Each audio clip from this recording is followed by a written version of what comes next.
नदियों की उत्पत्ति की कहानी बहुत समय पहले की बात है, जब पृथ्वी पर जीवन तो था, लेकिन पानी का कोई निश्चित प्रवाह नहीं था। झीलें और तालाब तो थे, परंतु वे स्थिर थे। वर्षा होती, लेकिन पानी कहीं जमा हो जाता और सूख जाता। इससे जनजीवन कठिन था। देवताओं के राजा इंद्र और पृथ्वी की देवी पृथ्वी माता ने देखा कि जीव जल के लिए संघर्ष कर रहे हैं। उन्होंने ब्रह्मा जी से विनती की कि कोई ऐसा उपाय हो जिससे जल निरंतर बह सके और जीवन को पोषण मिले।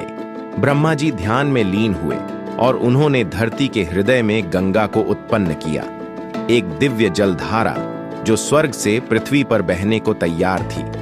परंतु उसकी शक्ति इतनी अधिक थी कि अगर वह सीधे पृथ्वी पर आती तो सब कुछ नष्ट हो जाता।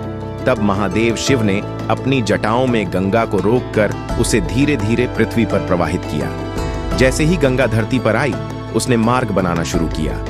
यही मार्ग आगे चलकर नदियों में बदल गया। गंगा के बाद यमुना, सरस्वती, नर्मदा, गोदावरी, कृष्णा और कावेरी जैसी नदियां उत्पन्न हुईं। हर नदी के पीछे एक अलग कथा थी, लेकिन सबका उद्देश्य एक ही था: जीवन को गति देना, खेतों को सींचना और लोगों को जीने का आधार देना। इस प्रकार नदियां धरती की धमनियां बन गईं। वे सिर्फ जल की धाराएं नहीं थीं, बल्कि संस्कृति, जीवन और भक्ति की प्रतीक बनी। कहानी अच्छी लगी हो तो लाइक एंड सब्सक्राइब जरूर करें।